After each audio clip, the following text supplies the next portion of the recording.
मैं खड़े खड़े कृष्ण के दर्शन करूंगा।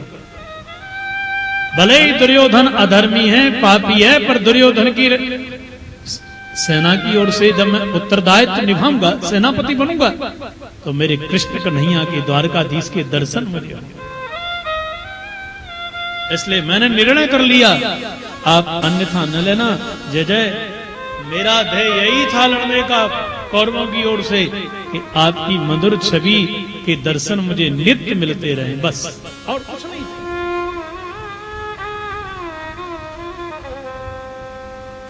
नाथ, आपने ऐसी कृपा बरसाई, आज दर्शन दे करके तो मेरा जीवन धन्य कर दिया। आपको कोटि कोटि प्रणाम कर रहा हूं। ठाकुर जी बोले जरा इनको ज्ञान तो दो। युधिष्ठिर भैया आपसे ज्ञान प्राप्त करने को आए हुए हैं। तब नाना प्रकार के ज्ञान बड़े विस्तृत यहाँ गाए गए। दान धर्मान, राज धर्मान, मोक्ष धर्मान, विभाग स्त्री धर्मान, भगवत धर्मान, समास व्यास योगतः, और नाना प्रकार की चर्चा। जो जीवन में दान देता है वही देवता के समान है। इसलिए जीवन में ब्राह्मणों के लिए, यज्ञ के लिए, जीवन में गौ सेवा के लिए, देश सेवा के लिए दान को देना सीख ले। बोलो राधे राधे। जो हमारे विश्व भारती गीता रामायण संस्थान के द्वारा और मानस मंदिर के द्वारा भाई हमारे अरुण द्विवेदी जी के अथक प्रयास के द्वारा यह पुरुषोत्तम बेला की शुभ अवसर पर कथा हो रही है। हम सब मिलकर के सहयोग करें। इनसे बढ़िया धन का सदुपयोग कहीं हो नहीं सकता है। तो जीवन में दान करो। जो नहीं दे वही नादान, और जो देता है वही देवता है। पर दान ऐसा नहीं कि दान की महिमा सुन करके संपूर्ण दान कर दो ना। दान धर्मान, राज धर्मान। अपने बुढ़ापे के खजाने के लिए भी सुरक्षित रखो। विपत्ति के लिए धन रखो। स्टेट के तुम देश के राजा हो तो विपत्ति के लिए आपातकालीन बेला के समय भी खजाने में कुछ धन रखना चाहिए। ऐसा नहीं कि पूरे खजाने के लिए खाली कर दो ना। इसलिए संपूर्ण दान कर देना भी यह पुण्य नहीं है, ये अपराध बन जाता है। बलि ने पूरा का पूरा दान कर दिया, ये भी गलत कर दिया। इसलिए राजा का धर्म भी बताया और मोक्ष धर्म की चर्चा सुनाते हुए कहा कि देखो, सर्वस्व त्याग करके जंगल में जाकर के भजन भी करो, क्योंकि यह जीवन बार बार नहीं मिलता है। मानव जन्म बार बार नहीं मिलता है। इसलिए संसार को छोड़ करके भजन भी करो, पर ऐसा न करना कि पत्नी को मझधार में छोड़ के चले जाओ। ऐसा भी न करना। स्त्री धर्म की चर्चा सुनाई। प्राण की बाजी लगा करके पत्नी की रक्षा करना सीखिएगा। द्रौपदी जी हंसने लगी। भीष्मपितामह बोले बेटिया तू क्यों हंस रही है? बोले नहीं बाबा, मैं ये पूछ रही हूं कि जब मेरी साड़ी खिंच रही थी तब आपका ये ज्ञान कहां चला गया था? भीष्मपितामह बोले बेटी, उस समय मैंने अन्न ही ऐसा खाया था। जैसा खाओगे अन्न वैसा होगा मन, जैसा पियोगे पानी वैसी होगी वाणी। आज दुर्योधन के पापी अन्न का जितना भी खून बना था, रक्त बना था, वो तो बह गया। अब तो केवल सांवरिया के दर्शनों से जो मेरा मन पवित्र हुआ है, तो शास्त्र की वाणी ही बोले। बिटिया तेरा अपमान मैंने सहन किया, बोला नहीं, इसलिए आज यह परिणाम मैं भोग रहा हूं। अब यह मेरे पाप नष्ट हो गए, क्या तू मुझे क्षमा करेगी? ये मेरा अपराध था कि तेरी रक्षा के लिए एक भी शब्द नहीं बोला। मैं जानता था कि मेरी वाणी के द्वारा तेरी रक्षा हो सकती है, पर उस दिन मेरा न बोलना ये मेरा अपराध था। पर बिटिया सही बात तो यह है कि उस दिन मैं बोलता तो तेरी उस दिन बेइज्जती ना होती, और बेइज्जती ना होती तो भीम प्रतिज्ञा न करता कि एक कौरव को नहीं छोड़ूंगा, और भीम प्रतिज्ञा न करता तो मेरे सामने सलोने की इच्छा पूरी न होती। ये महाभारत का युद्ध तो यही करवाना चाहते थे, इसलिए मैं तो इन्हीं की आज्ञा से मौन हुआ था। प्रेम से बोलो जय श्री कृष्ण। जय श्री कृष्ण। जो करवाने वाले वो यही है। और बड़े भाव से बड़ी सुंदर स्तुति गाने लगे। 11 श्लोकों में माघ शुक्ल पक्ष एकादशी है और भीष्म पितामह ठाकुर जी को मना रहे हैं। इतिमति रूप कल्पिता वितृष्णा भगवती सात्वत पुंगवे विभूमि। इतिमति रूप कल्पिता वितृष्णा भगवती सात्वत पुंगवे विभूमि। सुकुम पगते क्वचेति हर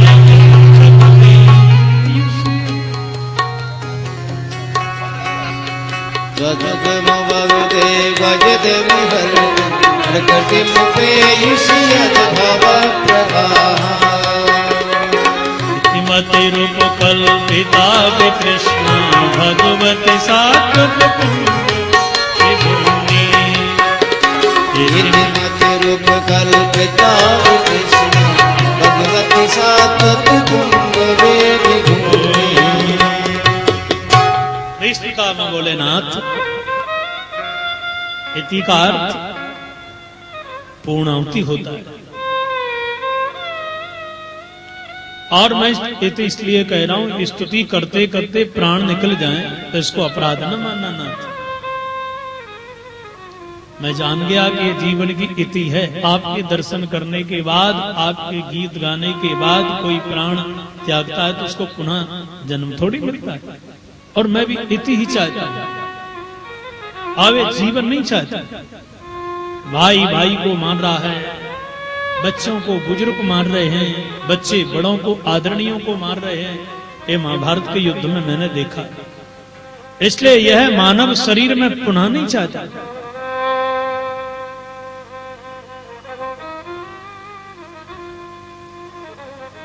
और फिर नेति नेति कहे वेद पुकारा। आपको तो आप तो इति में भरे हो ना नाथ। मेरी एक बिटिया है और उस बिटिया का विवाह मैं करना चाहता हूं। आपसे बढ़िया सहयोग कोई वर नहीं मिलेगा। आपकी इच्छा हो तो मैं बिटिया का ब्याह कर दूं।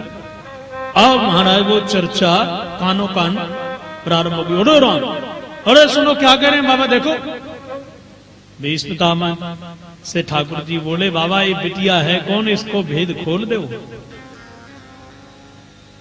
आपने यदि ये भेद नहीं खोला प्राण निकल गए तो बदनाम हो जाओगे बुढ़ापे में।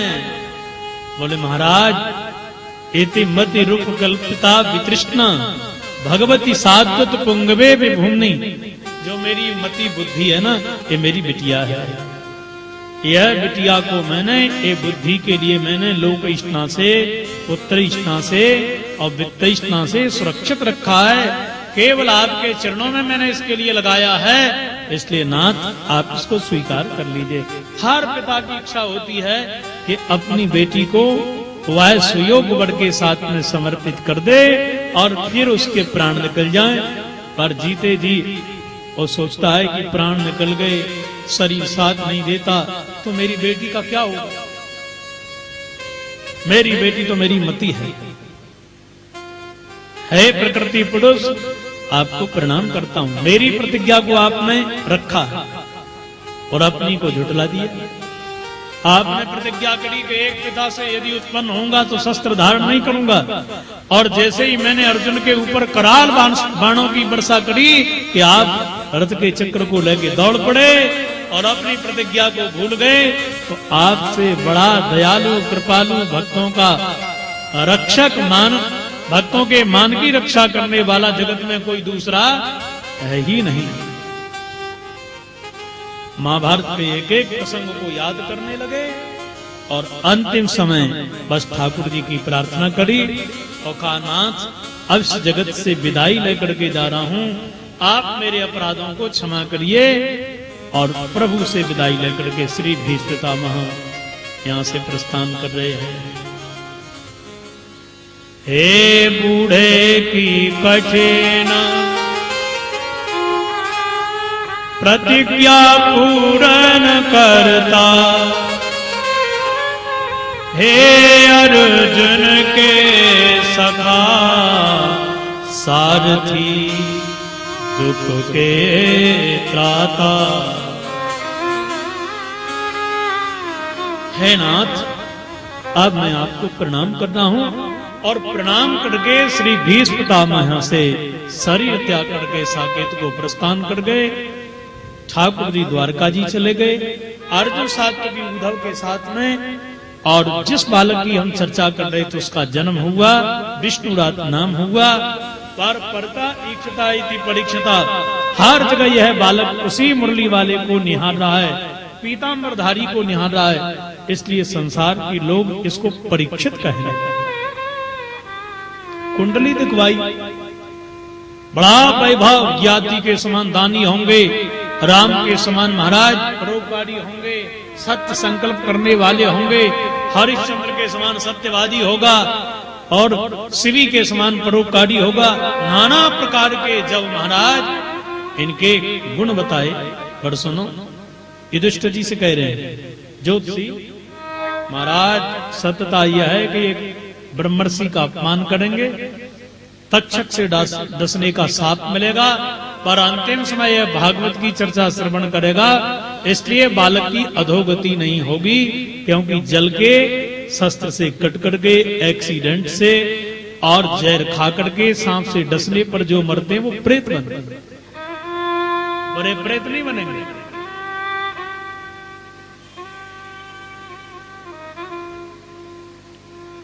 श्री विदुर जी आए, धृतराष्ट्र गांधारी को ले गए।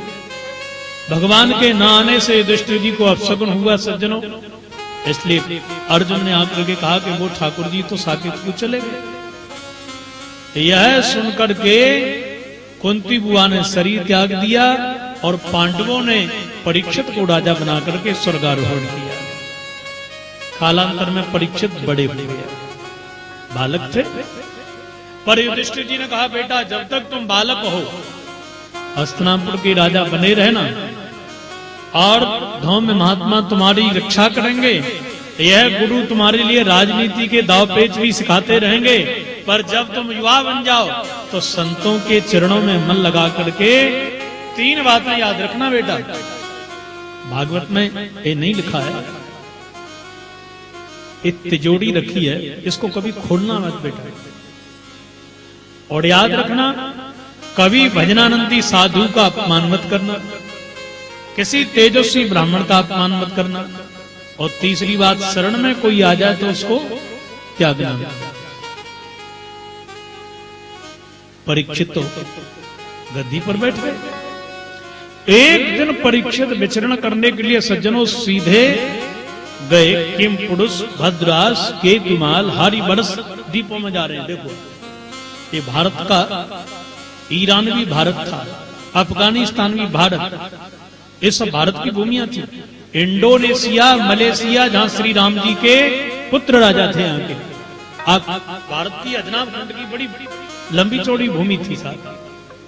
ये बांग्लादेश, पाकिस्तान, ये तो सब अभी की बात है साहब, तो ये सब भारत ही थे। तो किमपुर सुभद्रास केतुमाल, यूरोपीय देशों की भी चर्चा टीकाओं में देखें तो ये सब पांडवों के अधीन थे साहब। लौट के भारत में आ गए। गंगा का किनारा था सज्जनों, एक गऊ बैल की दुर्दशा देख करके रो रही थी। क्यों? बोले 3 पैर टूट गए, एक पैर के बल पर वह बैल चल रहा था, और उसमें भी काला पुरुष चरण प्रहार कर रहा था, मार रहा था। राजा परीक्षित को याद आ गई कि मेरे परबाबा ने सिखाया था कि कभी गौवंश, गौ के ऊपर अत्याचार मत देखना बेटा। मेरे श्री कृष्ण गौ की रक्षा के लिए आए, और मेरे राज्य में गौ के लिए, गौवंश के लिए आतंकित काला पुरुष कर रहा है। ये काला पुरुष कलयुग था सज्जनों, और बैल धर्म था। 3 पैर नष्ट हो गए, सत्य के बल पर टिका हुआ है, उसको भी ये मिटा रहा। धरती मैया गौ का रूप धारण करके धर्म की दुर्दशा देख करके रो रही है। राजा परीक्षित ने तुरंत बाण निकाला, धनुष पर चढ़ाया, मारने के लिए तैयार हो गया। ए पापी दुष्ट कहीं के, एक क्षण के लिए ठहर जा, अभी तेरा सिर काटता हूं। कि काला पुरुष दौड़ करके परीक्षित जी के चरणों में गिर गया। पाही त्राही मां, मेरी रक्षा करो। बोले मेरे वंश में, मेरे राज्य में गोवंश के लिए आतंकित कर रहा है, आज तेरा सिर काटे बिना मानूंगा नहीं। पर महाराज आप मेरी रक्षा करो, आपके शरण में आया हुआ हूं, शरणागत को त्याग वो दुसह पाप वेदन कहो। तो तुरंत याद आ गई, मेरे बाबा जी ने कहा था कि शरण में कोई आ जाए उसको त्यागना मत बेटा, वो कैसा भी अपराधी क्यों ना हो।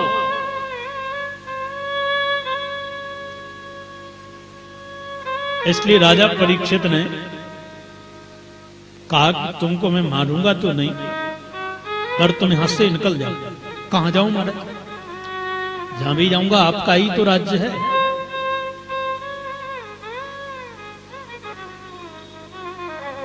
सूर्य उदय से अस्ताचल तक आपको ही राज्य है। आप एक काम करिए, मुझे निहित स्थान प्रदान कर दो, तो महाराज मैं बड़े प्रेम से रह लूंगा। रोगी के लिए कमरा दे दिया जाए तो उसी में उसके बर्तन, उसी में बिस्तर रख दो, सब जगह तो रोग नहीं फैलेगा।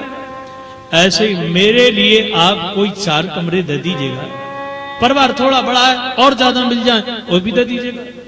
राजा परीक्षित ने कहा 4 स्थान दे रहा हूं तुम्हारे लिए, वहां जाकर के रहने लगो। दूतम पानम स्त्रिया सूना यत्रा धर्मश्चतुर्विधा, जहां पर जुआ खेला जाता है ना छल के रूप में, वहां निवास कर जाओ। और देखो जहां पर सुरापान करते हैं मद के रूप में निवास कर जाओ। जहां पर हत्या हिंसा होती है बैर के रूप में तुम वहां निवास कर जाओ।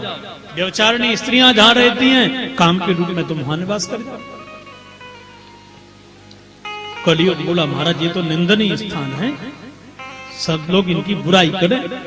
अरे महाराज घर बने तो एक कमरा तो उसमें बढ़िया ऑफिस बना ही लेना चाहिए, सुंदर साफ हो, बैठने वाले सोचे वाह सेठ जी के भी क्या ठाट बाट हैं, एक कमरा मेरे कहने से दे दो ना। वो कहा चाहिए, कलियुग बोला सोने का वास। पुनश्च याचमानाय जात रूपम अदात प्रभु, आप मुझे सोने का वास प्रदान कर दीजिए, यह मेरी याचना है। राजा परीक्षित ने कहा कि ऐसा ही होगा, पर कहा तो यथार्थ था कि बेईमानी के सोने में तेरा वास और ईमानदारी के सोने में ठाकुर जी को वास। पर जैसे ही आवाज लगाई, बेईमानी का सोना मुकुट था। मैं कह रहा था ना, पांडवों ने कहा था, युधिष्ठिर जी ने परीक्षित जी से कि बेटा तिजोरी कभी मत खोलना। एक तिजोरी में क्या था? अन्य पुराण की चर्चा है, जरासंध एक लुटेरा राजा हुआ भारतवर्ष में, आप लोगों ने कथा सुनी है इसकी। ये आतंकवादियों को भी शरण देता था। यूनान से 3 करोड़ आतंकवादियों को लेकर के कालियवन रहता था, ये जरासंध के सारे पर रहता था। तो भारत में आतंकवादियों की घुसपैठ आज से नहीं है साहब, बहुत पुरानी है ये बीमारी। बोलो जय श्री कृष्ण। जय श्री। इस जरासंध ने सबको लूट करके एक बहुमूल्य मुकुट बनवा लिया, पहनता था ये। भीम ने जब जरासंध का वध कर दिया तो भीम उस मुकुट को लेकर के आए गए। युधिष्ठिर जी ने कहा भैया ये मुकुट पे तो अधिकार जरासंध के पुत्र का है, तुम लेकर के कैसे आए गए, इसको लौटा करके आओ। तो भीम ने कहा कि पिटाई हमने खाई और धनुष ये मुकुट हम लौटा करके क्यों आए, इसको तो हम रखेंगे, ये तो हमारी इनाम है, ये तो हमारा प्रशस्ति पत्र है, इसको नहीं देंगे। युधिष्ठिर ने कहा भीम भैया तुम नहीं जानते, बेईमानी का 1 रुपया 1 करोड़ को लेके नहीं, पूरे के पूरे वंश को लेकर के मिटा देता है। धन को तो लेकर के जाता ही है वो, पर पूरा वंश भी नष्ट हो जाता है। यह बेईमानी का मुकुट हमारे वंश को मिटा सकता है, इसलिए मेरी बात मानो, इसको लौटाओ। भीम ने कहा नहीं लौटाऊंगा, भले ही इसके लिए मुझे तुमसे संग्राम क्यों न करना पड़े। युधिष्ठिर जी ने विचार किया, भाई भाई में लड़ाई ये ठीक नहीं है। अभी हम 5 एक मुट्ठी में बंधे हुए हैं, पर एक भाई भी यदि बिखर गया तो हम टूट जाएंगे। इसलिए कहा कि देख भाई, इसको रखेंगे तो अपन, पर ये मुकुट तू मुझे दे दे। देव ने कहा ये माना। युधिष्ठिर जी ने ऐसी तिजोरी बनवाई साहब कि वो खुल ना सके, लॉक कर दिया। जाते समय कहा परीक्षित से, इसको बेटा कभी खोलना मत, पर आज खोल करके मुकुट देख करके आहा, बहु मूल्य मुकुट है, सुंदर है। पहन करके श्री परीक्षित जी चले। बेईमानी का सोना इसमें जड़ा था और कलयुग सीधा जाकर के माथे पर बैठ गया, बुद्धि हो गई भ्रष्ट। गए थे रक्षा करने के लिए, लौट करके आए कौशिकी नदी के किनारे, और महाराज प्यास लग रही थी, समीप का आश्रम था। महात्मा जी से जाकर के कहा, महाराज पानी पिलाइए।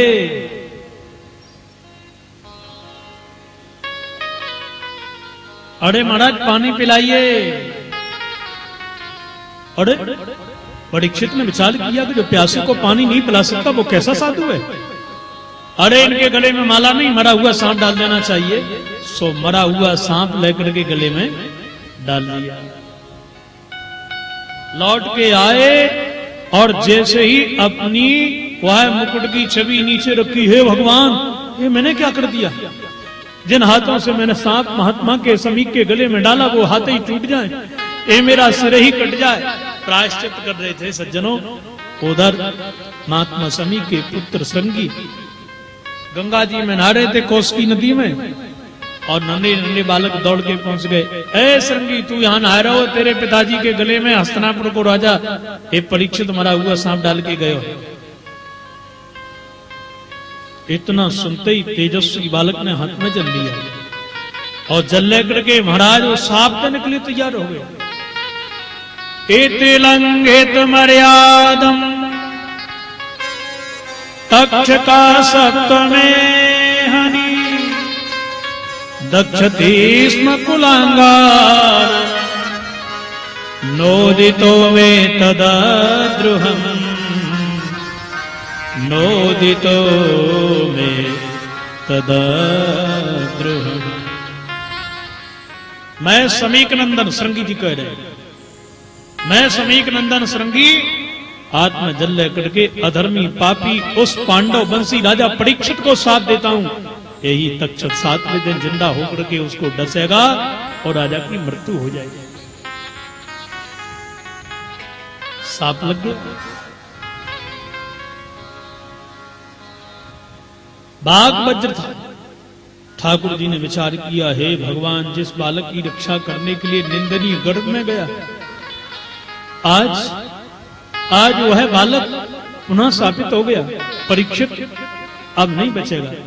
पर फिर भी रक्षा करने के लिए जाऊंगा, सुखदेव बनकर के जाऊंगा। इसलिए वाणी का काट तो वाणी है, और उस समय शस्त्र से आक्रमण हुआ था, वो चलाया था ना उस वक्त मैंने, तो हम भी शस्त्र लेकर के गए थे। शस्त्र का काट शस्त्र है, तो वाणी का काट वाणी है। वाणी का काट करने के लिए मैं भी सुखदेव बन करके वाणी के द्वारा राजा के लिए मुक्त करूंगा। इसके ठाकुर सबसे बड़ा सहायक है सज्जनों। इससे बड़ा हितैषी हमारा जगत में कोई है नहीं। हर पल है, हर क्षण है, वो तेरे मेरे साथ है। प्रेम से बोलो जय श्री कृष्ण। जय श्री। राजा ने सूचना पाई। जब श्रृंगी ऋषि ने साथ दिया, महात्मा जी को पता चला, बेटा क्यों रो रहा है? पिताजी आपके गले में सांप, आपको डरना लग रहा। अरे बेटा ये तो मरा हुआ है। अरे पिताजी जाने सांप डालो बाबू, तो मैंने सांप दे दी नो, 7वें दिन वह राजा मर जाएगा। वो कौन है बेटा? बोले वह है हस्तिनापुर के राजा परीक्षित हैं। समीक जी बोले पांडव वंशी राजा परीक्षित। अरे बेटा तूने ये क्या कर दिया? जिसकी रक्षा करने के लिए स्वयं ठाकुर जी आए उसको तूने साथ दिया है। महात्मा जी ने एक सेवक भेज दिया, राजा के पास सूचना पहुंच गई सज्जनों, और राजा ने एक पल में बिना सोचे विचारे पूरे सत्ता का परित्याग कर दिया। साहब देखो साहब, त्याग बलवान है तो मृत्यु तुम्हारा हमारा कुछ नहीं करेगा। बोलो राधे राधे। राधे राधे। ठीक है ना। और चिपके हो, बिजली के तार से चिपकोगे तो बचोगे क्या? बोलो। अब कोई दर्द हो रहा है, बिजली के तार किसी ऐसे यंत्र से आपने चिपका दिए जिससे आपको तापने से, सेकने से लाभ हो, वो बात अलग है सर, है क्या नहीं? बोलो। हीटर पे ताप रहे हो तब तो सुरक्षित हो, और बिजली के तार पकड़ोगे तो बचोगे क्या? बोलो। आपने संपत्ति को यदि चिपका लिया तो बचोगे नहीं, और इसका सदुपयोग किया तो मरोगे नहीं। बोलो राधे राधे। अरे जोर से तो बोलो। बोलो मुरली भाले की।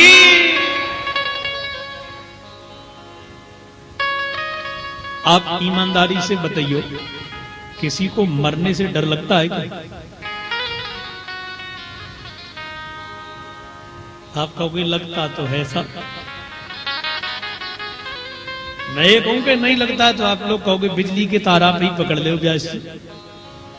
ऐसा ही है ना। देखो साहब, सत्यता यह है कि मरने से डर किसी को नहीं लगता है। हम कहते हैं ना, सोत मत तो एक ही हो भाई, सोने से डर नहीं लगता, मरने से क्यों लगता है? अरे भाई सो रहे हैं तो हमको ज्ञान है कि जागने पर यही पत्नी, यही पति, यही कार, यही घर, यही दुकान, यही मकान मिलेगा कि नहीं मिलेगा? पर मरने के बाद ये सब नहीं मिलेगा, ये सब छूट जाएंगे। तो डर छूटने का है, मरने का नहीं है। अच्छा, साधु जन पहले ही छोड़ के बैठे। साधुओं के यहां आपने सुना है कभी कोई रोता है, महाराज जी मर गए अब क्या होगा? होता है क्या? ऐसा बोलो। पर ग्रस्तों के यहां है, पत्नी रो रही है, बेटा रो रहे हैं, पड़ोसी रो रहे हैं, बहन बेटियां रो रही हैं, और साहब एक दिन नहीं, यह 13 दिन तक लाइन लगती ही रहती है। ग्रस्तों के यहां शोक है और संतों के यहां उत्सव है। क्यों? संत पहले ही छोड़ के बैठ गए साहब साहब। न पत्नी है, न घर है, न घरवाली है, न सगे है, न संबंधी है। ऐसे ही है। हम सबको पकड़ के बैठे, साधु सबको छोड़ के बैठे। अच्छा, लोग कभी कभी कहते हैं बाबाओं में हमें क्या अंतर है? आजकल तो संपत्ति बाबाओं पे ज्यादा है। मेरे सामने श्री प्रभुदत्त ब्रह्मचारी जी से प्रश्न किया था एक सेठ जी ने, वो दिल्ली के ही थे। महाराज जी बोले कि बताएंगे आपके लिए। कब बताओगे महाराज? बोले गाड़ी में बैठो, चलो इलाहाबाद के लिए। वहीं गंगा के किनारे बताएंगे। बोले महाराज आपके साथ मैं तो इलाहाबाद नहीं जा सकता। क्यों? बोले थोड़ा मुझे काम है महाराज, अर्जेंट। तो महाराज जी बोले यही अंतर है, हम कभी भी किसी समय उठ करके कहीं भी जा सकते हैं और तुम नहीं जा सकते हो।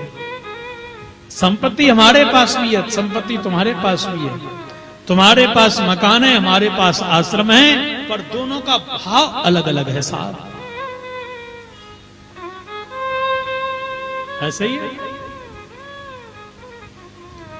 यह प्रेम पत्नी से करें तो काम कहलाता है, यह प्रेम पुत्र से करें मोह कहलाता है, यह प्रेम यदि संसार से करें तो आसक्ति कहलाती है, यह प्रेम धन से करने लगे तो लोभ कहलाता है, यह प्रेम गुरु से करने लगे तो श्रद्धा कहलाती है, और यही प्रेम ठाकुर जी से करने लगे तो भक्ति कहलाती है साहब। एक ही शब्द है, पर अलग अलग जुड़ने से भाषा बदल गई क्या नहीं? बोलो, संबंध बदल गए क्या नहीं बदल गए? तो संपत्ति वह साधुओं के पास भी है, यह संपत्ति आप और हम हमारे पास भी है। हम संपत्ति से चिपके हैं और वह संपत्ति का सदुपयोग कर रहे हैं, खूब चकाचक आनंद कर रहे हैं। खूब खर्च करो, आश्रम बनाओ, बन गया पूरा तो ठीक है, नहीं अधूरा छोड़ के जे चले जाते हैं।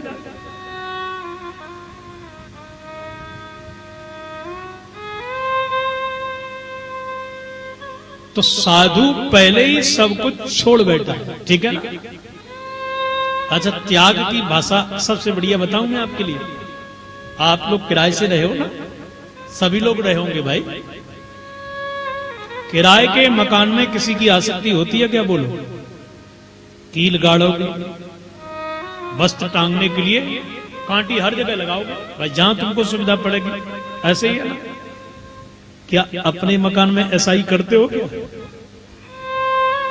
ग्रिल मशीन बुलाओगे, बोले ऐसे नहीं लगेगी, एक कमरे में एक ही कांटी लग सकती है। वो किराए वाले में 4-4 लगाओगे, हर जगह गंदगी करोगे। और हो सकता है कि आपने अपने पर्सनल नंबर आपने दीवार पे ही लिखवा दिए। कभी कभी तो ऐसा भी होता है साहब। अपने घर की दीवार पर ऐसा करोगे क्या? बोलो। अपने घर को छोड़ करके जाओगे तो रोगे क्या? नहीं रोगे, बेचोगे तब कष्ट होगा साहब। गली से निकलोगे, यही मकान हमारा था साहब। अपने मकान से आसक्ति होती है, किराए के मकान में आसक्ति नहीं होती। क्या नहीं होती है ना साहब? वो मकान नहीं साहब, ये मकान जिसमें हम 50 वर्ष 100 वर्ष 80 वर्ष रह रहे हैं, इस मकान से भी आसक्ति हो जाती है। खूब चकाचक लक्स साबुन लगाते हो, डिटोल लगाते हो, बढ़िया बढ़िया तेल भी लगाते हो, बढ़िया बढ़िया इत्र भी लगाते हैं कि नहीं लगाते? सजा करके रखते हो भाई। थोड़ा सा दाग दिखाई दिया स्क्रीन पर, डॉक्टर के यहां पहुंच गए, साहब ये दाग किसका है? जरा देखिए थोड़ा सा। हाँ, जाने की तैयारी मरघट की है, स्क्रीन वाले को दिखा रहे हैं, बोले देखो ये दाग कैसा है। अरे तैयारी है, वो तो पुराने मकान में तो दाग आते ही रहते हैं साहब। कहीं से भी सीना ना जाती, आती कि नहीं गुप्ता जी? पुराने मकान में आएगी साहब, फिर भी साबुन लगा रहे हैं, क्रीम लगा रहे हैं, बोलो राधे राधे। अरे जोर से बोलो साहब। लोग ऐसा भी करते हैं। चमक क्रीम पाउडर से नहीं आती है, चरित्र से आती है। वह आपकी शरीर में कांति देगा। लेकिन लोग ऐसी ऐसी क्रीमों को लगाते हैं तो चर्म रोग सुताई पैदा कर देते हैं।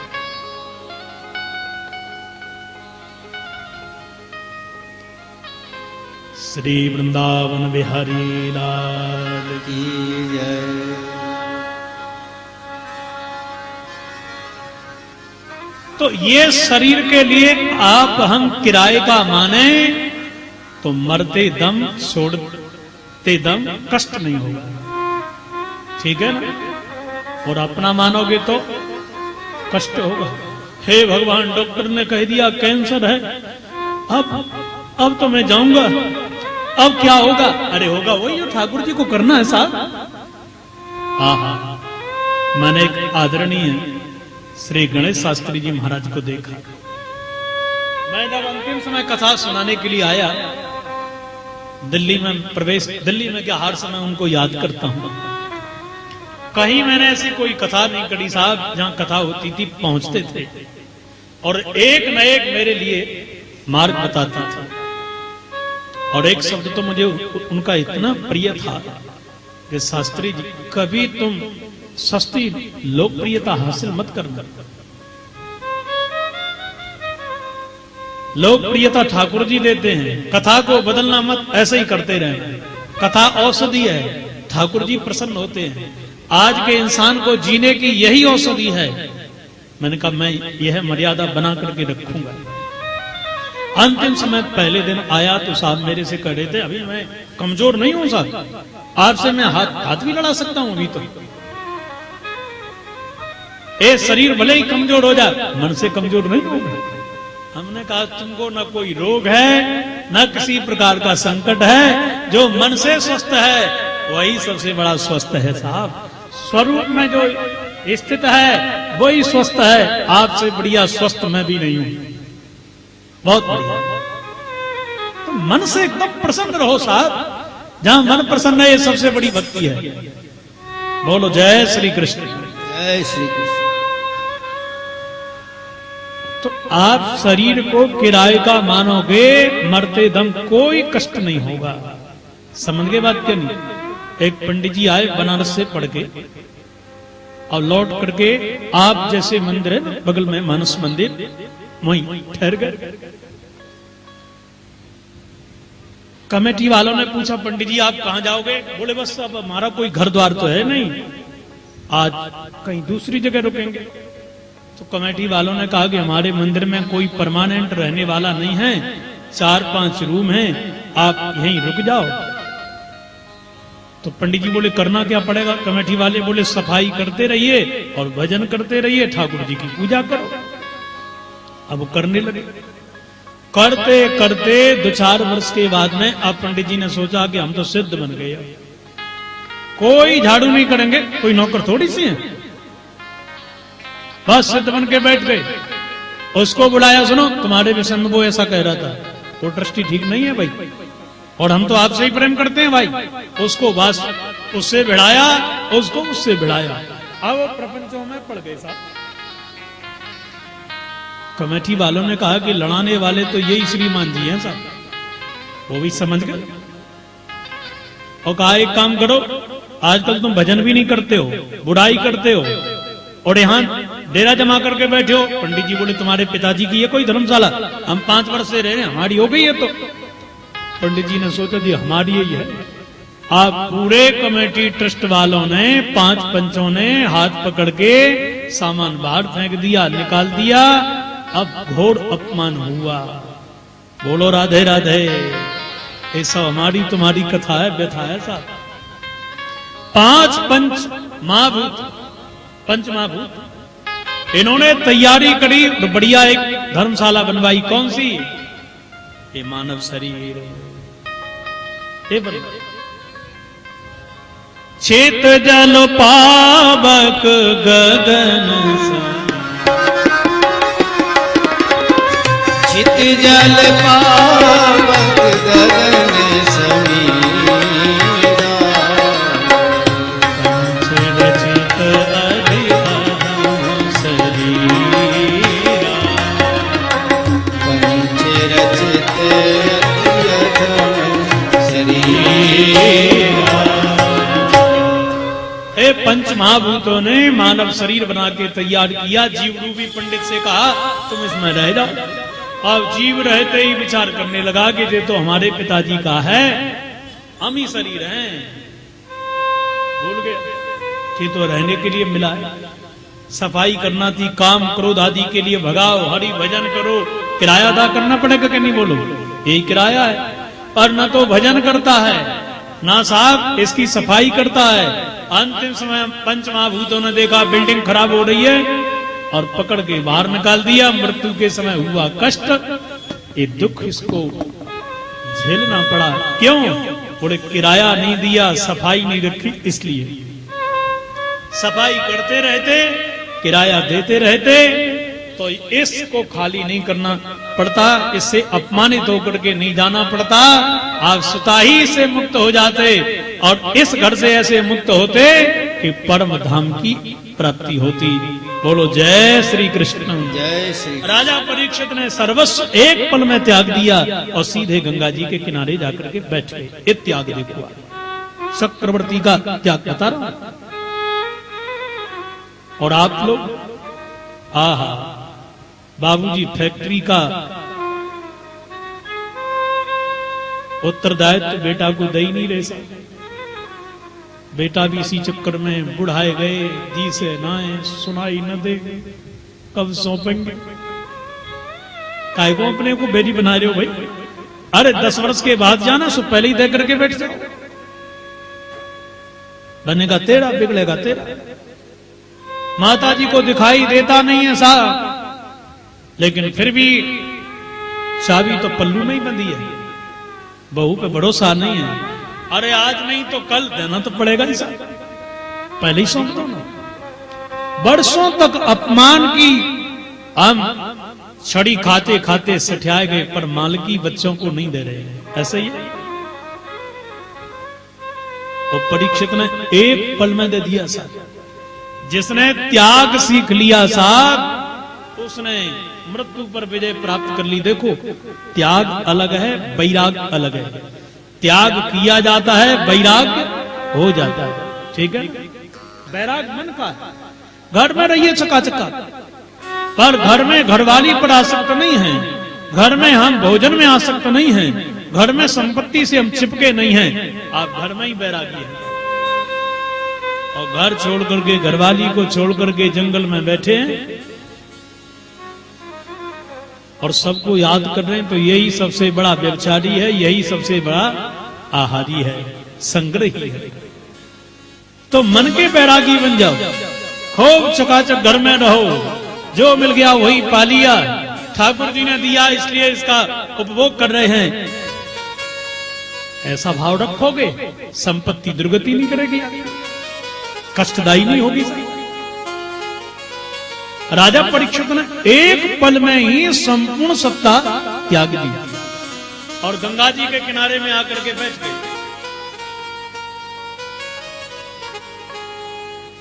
पर राजा ने संतों को प्रणाम करके, साधुजन भी आ गए हैं बड़े बड़े, भृगुर वशिष्ठ च्यवनस्य गौतमो मेधा तिथिर्दे बलदेव नाथ, और संतों को निहार के परीक्षित जी बोले, वाह महाराज, आपको मेरा कोटि कोटि प्रणाम। क्या कहूं, ये मुझे साप नहीं लगा, वरदान लग गया है।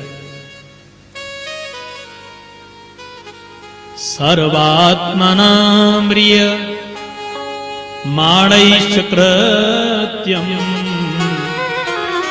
शुद्धं च तत्रा मृषताधियोता।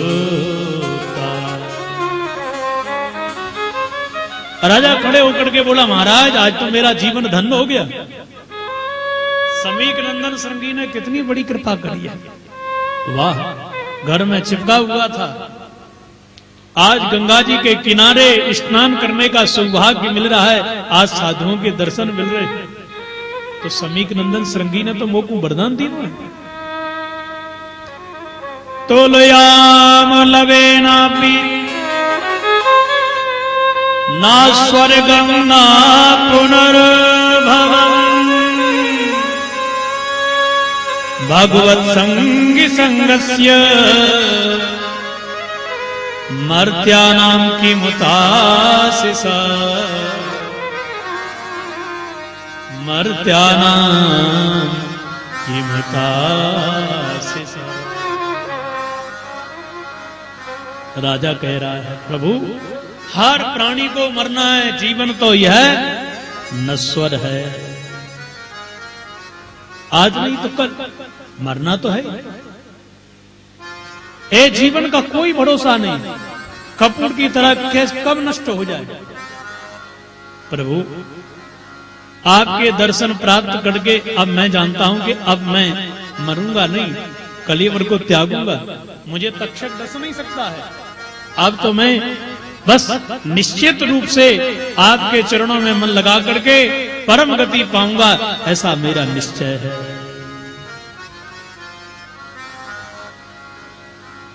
साथ देती नहीं, साथ देती नहीं है किसी का, क्या भरोसा है इस जिंदगी का। साथ देती नहीं है किसी का, क्या भरोसा है इस जिंदगी का, क्या भरोसा है इस जिंदगी का। साथ देती नहीं है किसी का, साथ देती नहीं है किसी का, क्या भरोसा है इस जिंदगी का। ओ क्या भरोसा है इस जिंदगी का।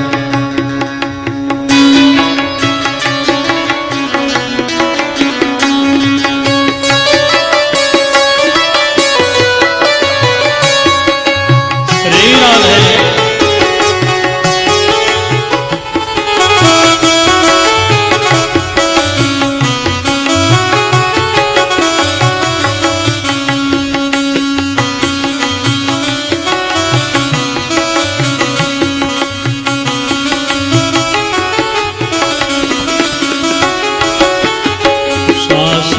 जाएगी चलते चलते, श्वास रुक जाएगी चलते चलते,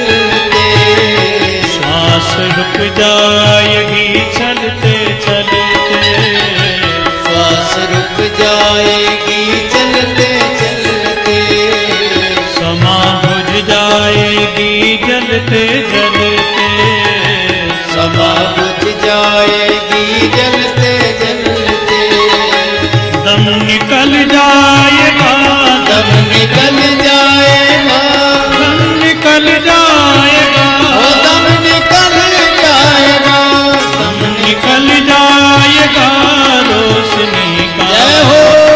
क्या भरोसा है इस जिंदगी का, क्या भरोसा है इस जिंदगी का। साथ देती नहीं, साथ देती नहीं, साथ देती नहीं, साथ देती नहीं है किसी का। क्या भरोसा है इस जिंदगी का, क्या भरोसा है इस जिंदगी का। राधे राधे।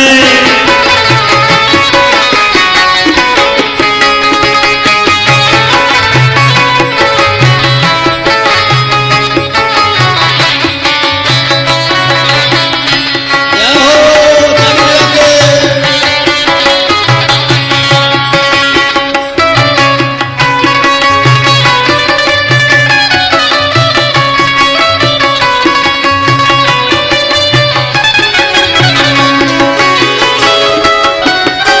दुनिया है ये हकीकत पुरानी, दुनिया है ये हकीकत पुरानी, दुनिया है ये हकीकत पुरानी, वो दुनिया है ये हकीकत पुरानी।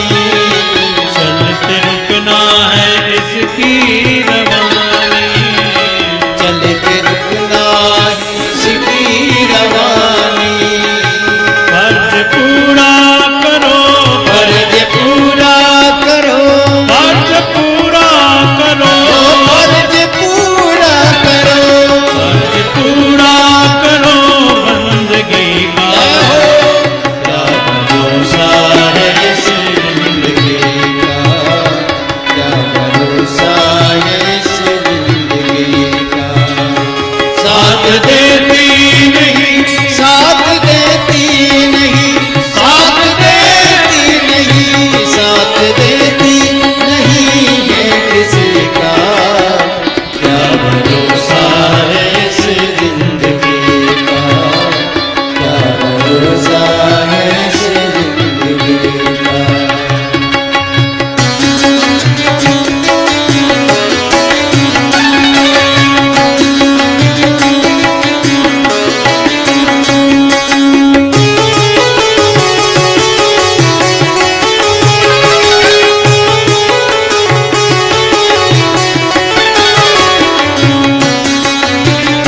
राधे राधे।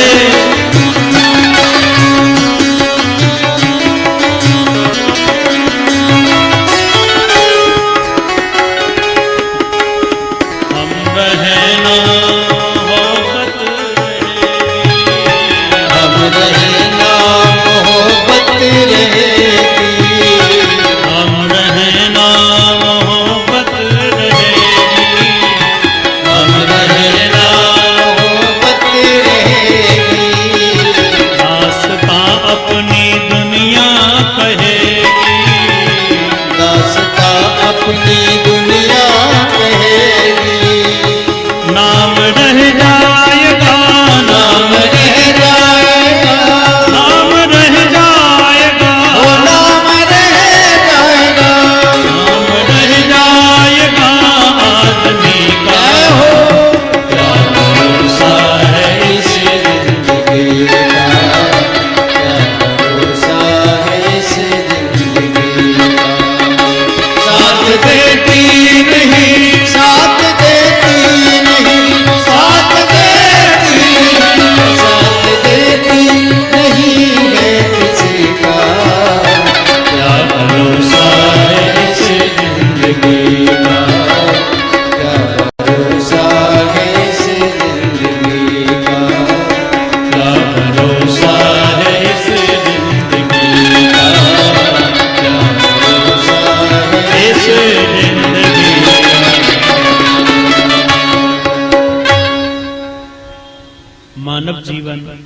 बार बार नहीं मिलता। प्रश्न केवल इतना है, परीक्षित जी कह रहे हैं महात्माओं से, मरणासन्न प्राणी को क्या करना चाहिए?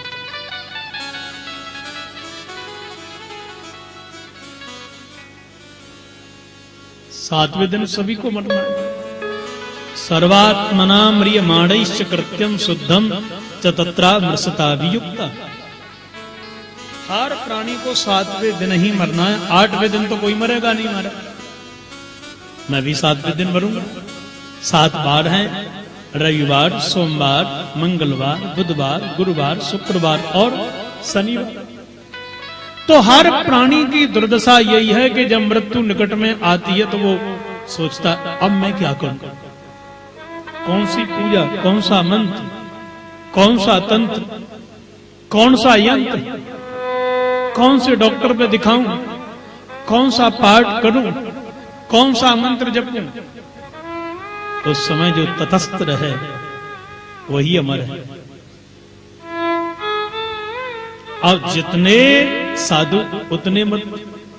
कोई बोला भजन करो, कोई बोला पंचाग्नि तपो, कोई बोला गंगा जी में खड़े होकर के तपस्या करो। पर आहा, एक मत चल रहे थे कि महाराज 16 वर्ष की जिनकी आयु, भागवतकार कहे तम दुष्ट बड़सम सुकुमार 8 को दुगुना कर दीजिएगा। बोले महाराज तो 16 वर्ष का हो गया। बोले ना, सूत जी कह रहे हैं मेरे गुरुजी 16 के तो हैं, पर हैं 8 वर्ष के समान। इनके अंदर कोई विषय नहीं, इनके अंदर किसी प्रकार का कोई राग नहीं है, किसी प्रकार के विषय नहीं है, निर्विकार है। बोले सर्वात्मना म्रियमाणैश्च कृत्यं तत्राभवद भगवान व्यासपुत्रो यद्रक्षया गामटमानो नपेक्ष अलक्षलिंगो निजलाभ तुष्टो मृतश्च बालई अवधूत देश।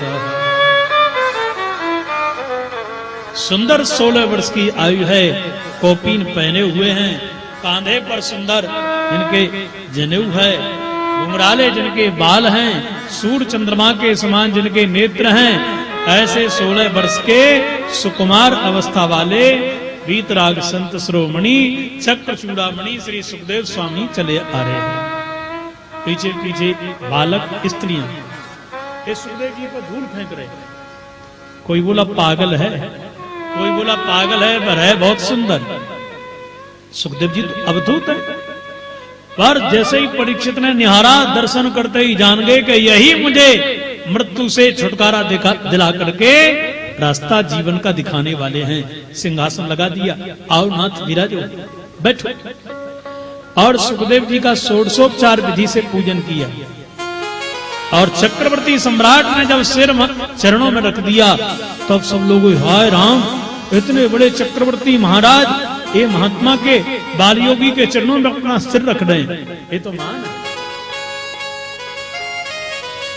राजा परीक्षित ने पूजन करके प्रश्न किया और कितना मनोहर प्रश्न किया है। महाराज मैं आपसे 7 बातें पूछ रहा हूं, प्रश्न भी 7 ही किए हैं।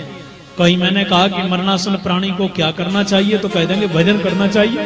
और मन भजन में लगता है क्या? बुराई में लगेगा, लड़ाई में लगेगा, ऐसे ही है ना। टीवी पर बैठ जाओ और बस चैनल दबाते रहो, पर देखो मन कितना बढ़िया लगेगा। और हाथ में माला, अरे राम भाई वो नहीं आओ बड़ो बालो। और नोट गिनोगे तो वहां गिनते ही रहे, बोलो राधे राधे, ऐसे ही है। तब नहीं थकेंगे, आलस नहीं लगेगा। महाराज माला जपते ही आलस बहुत ज्यादा लगे। माल को जपने में नहीं लगता ना। सांप रोग निकालने के लिए कड़वी दवा पी जाती है, वही रोग निकालती है। आयुर्वेद में पहले यही होता था, काले कड़वे ज्यादा ये आपके लिए रस पिलाए जाते थे। ऐसे ही भजन करते दम आपके लिए परेशानी होगी। क्यों? अंदर के रोग है ना वो और रोते हैं, अब हमारा क्या हो, अब हम कहां जाएं? और डटे रहोगे तो ये पूरे काम क्रोध आदि विकार आपके भाग जाएंगे।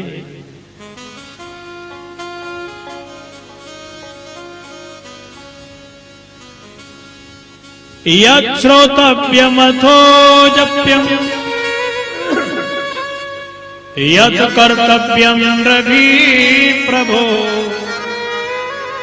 स्मर्तव्यम भजनीयं वा ब्रूहि यद्वा विपर्ययम्।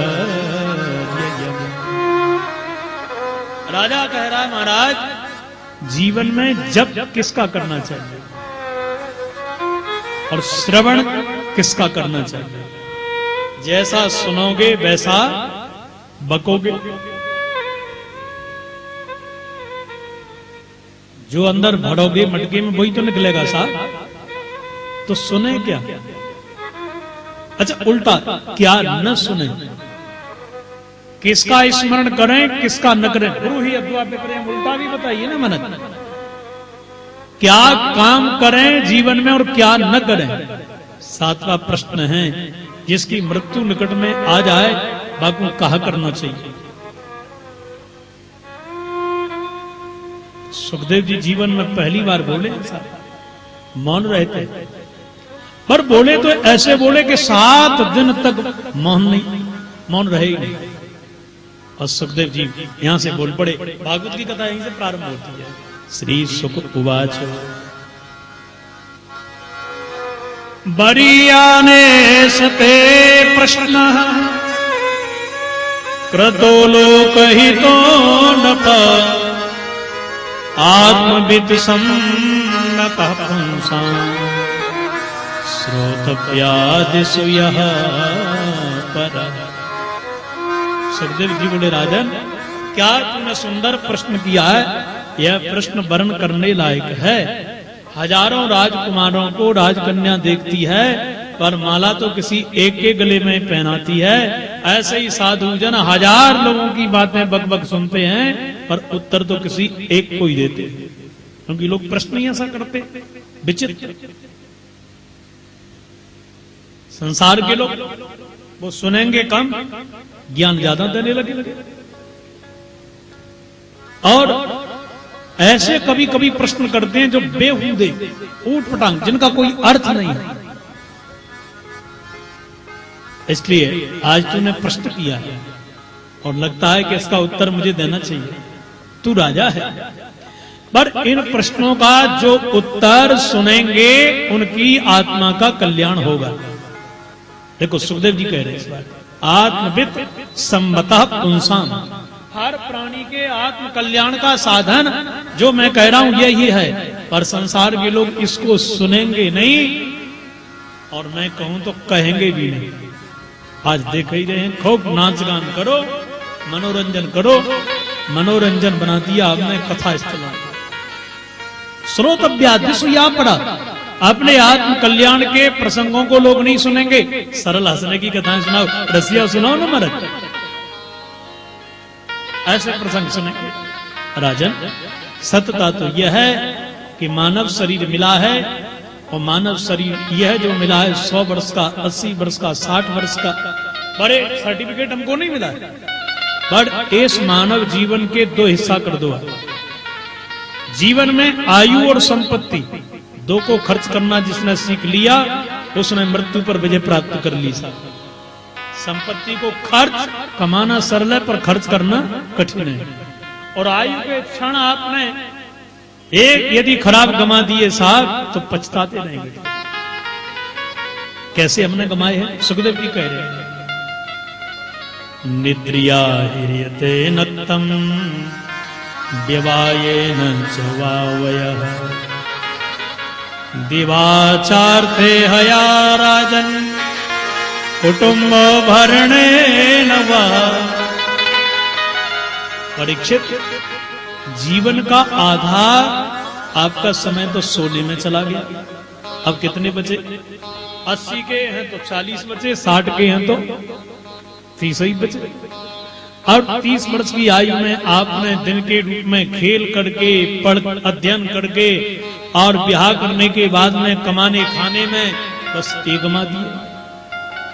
हीरा जैसी आयु आपकी समाप्त हो गई और काल का लगा तमाचा और चला गया अपने कर्मों का फल भोगने के लिए। पुनः फिर मरण, फिर जन्म, ये जीव की दुर्दशा होती है।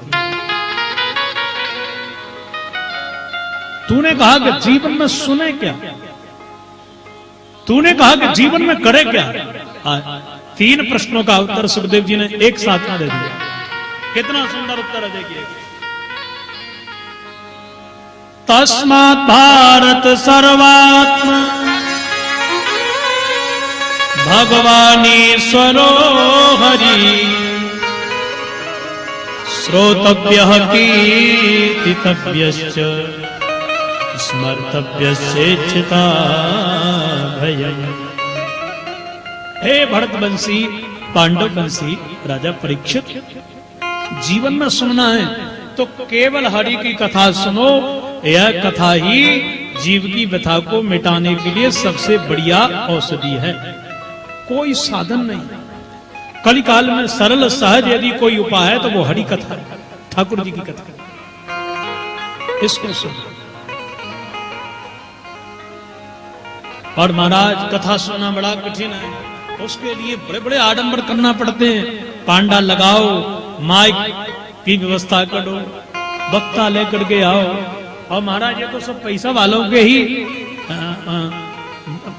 ये द्वारा हो सकते हैं, ये तो पैसे वालों के ही काम है। बिना पैसे के ये सब नहीं हो सकता। और महाराज पैसा भी ठाकुर जी ने दे दिया पर कानों से सुनाई नहीं देता। सुखदेव जी कह रहे हैं फिर भी कथा में जाओ। क्यों? बोले श्रोतव्या कीर्तितव्यश्च, जब वक्ता कीर्तन करवाए तो भाव से कीर्तन गाओ, इससे कथा फिल्टर होती है। कथा का चूर्ण यदि कोई है तो वह कीर्तन है। भोजन करने के बाद लोग चूर्ण खाते हैं ना, नाना प्रकार के। ऐसे ही कथा में कीर्तन नहीं करोगे तो कथा भी आपको कुपच हो जाएगी। इसलिए एक माला गुरु मंत्र की पहले जपो, एक माला बाद में जपो तो कथा पच जाएगी, समझ में आ जाएगी। कीर्तन करो। पर महाराज दांत 3200 बाहर आ गए, अब कीर्तन कर सकोगे क्या? कैसे कीर्तन करेंगे? और कीर्तन ही सरल होता तो रावण पहले ही हाथ में माला ले लेते। बहुत कठिन है। बोले कीर्तन नहीं कर सकते तो आप बेड पर पड़े पड़े फोटो लगाए करके ठाकुर जी को देखते रहो। कथा सुनो, कीर्तन करो, स्मरण करो, तीनों साथ में तो उत्तम भक्ति है। और नहीं तो एक ही करो। और ठाकुर जी की प्रतिमा को निहार करके बस चित्त में बसाओ। मंदिर के दर्शन के यही लाभ है साहब। ये ओ मंदिर की जो सगुण साकार छवि है वो चित्त में उतार लो। और मंदिर में जाने के बाद ठाकुर जी की पोशाक याद ही नहीं है। आज क्या ठाकुर जी हाथ में लिए थे, कैसे छवि थी, वो पता ही नहीं साहब। तो क्या मतलब की वो छवि आपके अंदर भर जाए। मुरली बजा के मोहना क्यों कर लिया किनारा, मुरली बजा के मोहना क्यों कर लिया किनारा। दुनिया से हाय कैसा व्यवहार है तुम्हारा, दुनिया से हाय कैसा व्यवहार है तुम्हारा। मुरली बजा के मोहना लिया किनारा। राधे राधे।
श्री राम।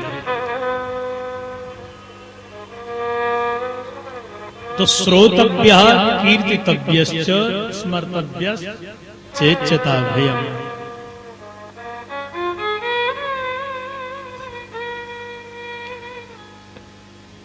बड़े सौभाग्य हैं आज हमारे महापुरुषों के दर्शन हम सबको हो रहे हैं। कथाओं में साधुओं के दर्शन होते रहें, ये बड़े सौभाग्य की चर्चा है।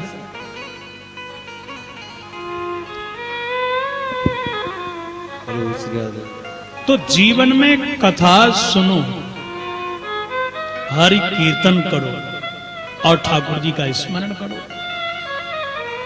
परीक्षित, भगवान की कथा भवसागर से तारने के लिए वह बेहतर नहीं है कि कैसा भी कोई नास्तिक हो, कैसा भी कोई आस्तिक हो, सुखदेव जी जैसा आर्य समाजी कोई हो सकता है क्या? बोलो।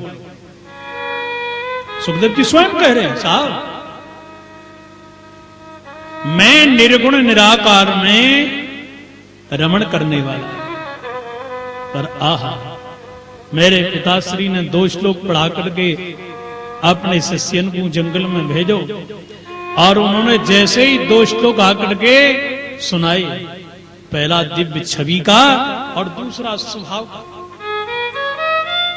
ग्रहीत चेता राजर से आख्यानम यद धीतमान, मेरा चित्त खिस गया, रहा नहीं गया। एक श्लोक सुनकर के मैंने विचार किया, सुंदरता ही सर्वस्व नहीं है, पर पूतना जैसी राक्षसी को जहर पिलाने वाली को भी भवसागर से उसने तार दिया। उसका स्वभाव सुनकर के मैं खींचा चलाया, भाई और सुनाओ। चेला बोले हमको तो 2 ही आते। 200 सुनोगे? 2000 सुनोगे? सुनाओ। बोले 18,000 हैं ऐसे हमारे गुरु जी के यहाँ, और मैं पिताजी की शरणों में बैठ करके 18,000 श्लोकों को सुनकर के आहा कृत कृत हो गया। भगवान की कथा ही परीक्षित सदगति देने वाली है, ये व्यथा को मिटाने वाली है। और क्यों चिंता कर रहा है तू? तुझे केवल इतना भय है ना कि 7वें दिन तक्षक आएगा, डसेगा, मरेगा। अरे खट्वांग के पास में तो 1 मुहूर्त केवल आयु थी, उसमें ही वो भवसागर में तर गया। देवताओं से जान करके कि मेरी आयु केवल 1 मुहूर्त बची है, हे देवताओं मुझे भारतवर्ष में भेज दो, और समाधि लगा करके मन को मनमोहन में लगा करके भवसागर से वह तर गया। तेरे पास में तो 7 दिन है। देखो साहब, डॉक्टर है ना, इनको वैद्य कहते हैं। वैद्य माने सदगुरु वैद्य वचन विश्वास। डॉक्टर कभी कभी तो छोटी बीमारी को इतना बढ़ा चढ़ा करके कहते हैं कि महाराज हार्ट अटैक ही पड़ जाए, ऐसे ही है ना। और कभी कभी डॉक्टर अरे बस घबरा गया, 1 गोली खाओ आधा रोग दूर, तो भले ही दूर हो चाहे न हो, इतना सुनकर गई मरीज प्रसन्न हो गया। वाह डॉक्टर साहब बच जाऊंगा ना, कोई खतरे की बात तो नहीं है? बोले बिल्कुल नहीं। इसलिए अभय का मल्लम श्री सुखदेव जी ने परीक्षित को लगाया, तो कहा तुम चिंता क्यों कर रहे हो? जब खट्वांग 1 मुहूर्त में इस भारतवर्ष में भवसागर से तर सकता है, तो तुम 7 दिन में क्यों नहीं तर सकते साहब? बशर्ते शर्त भी क्या? बोले मन को तुम भगवान में लगा। और महाराज मन तो बड़ा वायु घना बली, वायु को बस में करना मुश्किल है, असंभव है। इसी प्रकार से मन को बस में करना संभव नहीं है। सुखदेव जी कह रहे हैं साधन की रस्सी से मन बस में बड़े जल्दी होता है। देखो साहब आगे कपिलाष्टाध्यायी, उसमें मन को कंट्रोल करने की विधि अलग है, सरल है, और यहां अलग है। यहां योगियों की पद्धति बताई गई है। जितासनो जित श्वासो जित संगो जितेन्द्रिय स्थूलो स्थूले भगवतो रूपे मनः संधारये धिया। सुखदेव जी कहते हैं पहले आसन जी तो बैठना सीखो। बैठने के भी तरीके अलग अलग हैं। बैठ नहीं सकते नीचे तो कुर्सी पर बैठ जाओ, पर बैठना जरूर सीखो। राज सभा में अलग है, पूजा में अलग है, बाथरूम में तरीका अलग है, ऐसे ही अलग अलग बैठने के तरीके हैं। सब बैठना सीखो, आसन लगाना सीखो। आसन लगाने के बाद में जितासनो जितश्वासो, ऊडक कुंभक डेचक प्राणायाम के द्वारा आप श्वास को जीतो। आज की भाषा में ये प्राणायाम कपालभाति भस्त्रिका ये भी ठीक है, पर ये योग नहीं है साथ। ये तो केवल प्राणायाम और व्यायाम है, प्राणों के और शरीर के परिश्रम है ये। इससे भी आगे चलो। फिर बोले आप संग को जीतो, जैसा करोगे संग आप पर वैसा चढ़ेगा। संग को जीतो। संग के बाद इंद्रियों को जीतो। इंद्रियों के बाद में आप बुद्धि के द्वारा मन को भगवान में लगा सकते हो। धीरे धीरे कंट्रोल करो साहब। भजन और भोजन ये धीरे धीरे बढ़ते हैं। भोजन में एक मात्रा है, इसलिए वो सीमित हो जाता है। भजन की कोई मात्रा नहीं। 1 माला की 2 माला 11 माला और 50 माला किसी काम के नहीं हो तो 108 माला भी कर लो साहब। 24 घंटे कटोगे क्या? मैं बार बार कह रहा हूं भजन ही जीवन का सार है और सब बोलो राधे राधे क्या है? बेकार। सद्यो मुक्ति क्रम मुक्ति यहां बताई और श्री सुखदेव जी ने देवताओं की उपासनाएं बताई और फिर मंगलाचरण भी कर रहे हैं। और कथा कहने लगा पर मंगलाचरण तो किया ही ना, और सुखदेव जी वर्णन करने लगे। यत् कीर्तनम यत् स्मरणम यदीक्षणम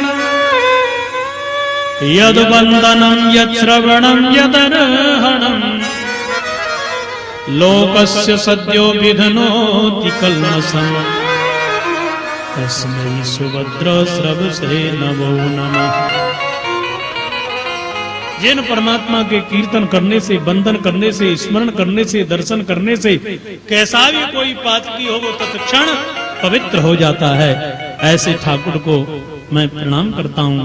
सोलंक प्रशिष्ट भगवान बचांसी में वह प्रभु परमात्मा मेरी वाणी पर विराजमान होकर के मेरी वाणी को अलंकृत करें और कथा कहने का सामर्थ्य प्रदान करें। इसका तात्पर्य है कि साहब कथा कहने की सामर्थ्य तो केवल ठाकुर जी में ही है। भक्ता चाहे मैं कह सकता हूं तो जो श्लोक कहने जा रहा है, चौपाई कहने जा रहा है, आलाप भरा भूल गए साहब, अब मौन खुला ही रह गया। श्रोता का मैं सुनने जा रहा हूं और सुनने के लिए बैठे हो, बड़े चैन की प्रेम की नींद आने लगी। अब सुन सकते हो क्या? बोलो सर। वही सुना सकता है, वही कहा सकता है। यहां इसके बाद में सृष्टि प्रसंग, बराह प्रभु प्रकट हुए और यह बराह प्रभु ने हिरण्यकशिपु के भाई हिरण्याक्ष का उद्धार किया। इसके बाद में वर्णन करते हैं मैया शत्रुपा जी के द्वारा 3 बेटी 2 बेटा हुए। आकुति देवहूति प्रसूति समयाभाव है, इसलिए कथा भी मुझे जल्दी पूरी करना पड़ रही है, तो संक्षिप्त भी मैं कथा सुनाऊंगा। देखो तो आप लोग 1 घंटे बाद में आओगे 4 घंटे की कथा में, तो कथा पूरी तो हो नहीं पाएगी, तो कहीं ना कहीं इधर उधर करना पड़ेगा मुझे, ठीक है ना? बोलो जय श्री कृष्ण। जय श्री। कपिलाष्टाध्यायी बड़ा मनोहर प्रसंग है। अभी मैं ग्वालियर कथा कर रहा था तो एक दिन पूरा का पूरा कपिलाष्टाध्यायी का ही प्रसंग रहा, खूब जम करके आनंद लिया। जैसे 10-15 चरित्र 10 दिन की कथा थी, उन्हीं का आनंद लिया। तो मैया देवहूति का विवाह गर्दम जी के साथ में हुआ। 9 बेटियां भई और 1 पुत्र श्री कपिल महाराज पधारे मैया देवहूति के लिए। कपिलाष्टाध्यायी का सुंदर इन्होंने प्रवचन दिया। मां, भगवान से मिलने के लिए पहले आप संतों के शरणों में मन लगाओ, संतों के लक्षण गाए, साधु कथा सुना करके आपके हृदय के जितने रोग हैं उनको मिटा देंगे और भक्ति महारानी आकर के हृदय में प्रवेश कर जाएंगी और भक्ति महारानी भगवान को खींच करके तुम्हारे हृदय में लेकर के आएंगी। तो भक्ति मार्ग के अलावा दूसरा मार्ग योग मार्ग है। यहाँ पर अष्टांग योग की चर्चा भी गई। यम नियमासन प्राणायाम प्रत्याहार ध्यान धारणा समाधि अष्टांगानि इति पतंजलि सूत्रे। अष्टांग योग के माध्यम से समाधि लगा करके भगवान के सुंदर सगुण साकार रूप के दर्शन शब्दावली के द्वारा नख से मस्तिष्क तक वर्णन कर। तो या तो भाव सागर से भक्ति मार्ग से तर सकते हो या योग मार्ग से। तो या तो भगवान को भजो या भगवान से जुड़ो। बोलो राधे राधे। सरल है भक्ति मार्ग, योग थोड़ा कठिन है। गर्भ की गति का वर्णन मातु ने क्या सीखा? मां ने कहा कि मैंने जान लिया जिसकी वाणी पे आपका नाम वही महान, और जिसकी वाणी पे आपका नाम नहीं है वही बेकार है। मैया सिद्धदा नदी रूप के सिद्धदा नाम की नदी के रूप में प्रभावित हो गई। भगवान कपिल गंगा सागर में विराजमान हो गए। सज्जनों, इस कथा का एक तात्पर्य यही है। सुखदेव जी ने बहुत सुंदर श्लोक इसमें गाया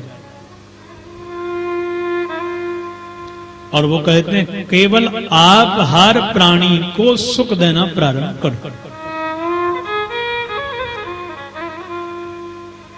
यो मां सर्वेषु भूतेषु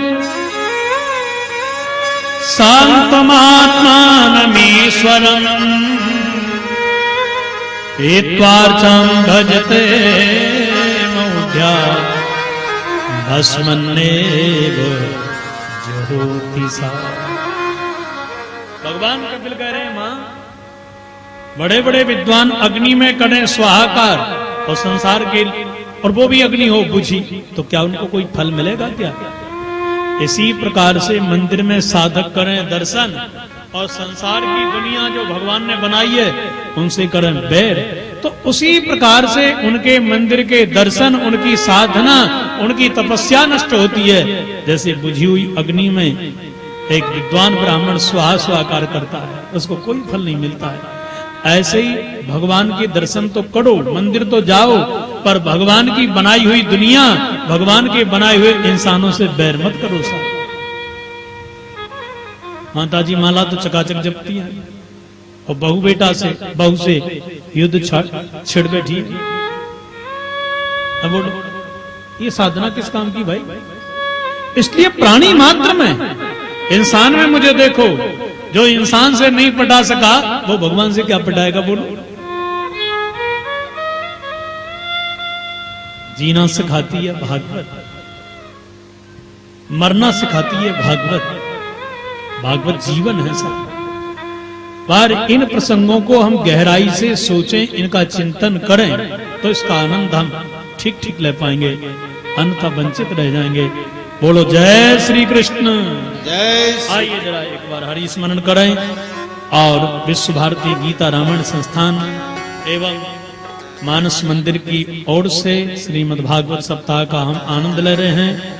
हमारे श्री ब्रह्मलीन गणेश शास्त्री जी की प्रतिभूति हमारे भाई अरुण द्विवेदी जी आपके बीच में अब संदेश भी देंगे और सब लोग इसमें समय से हिस्सा लीजिएगा, तन मन धन से सहयोग करिएगा।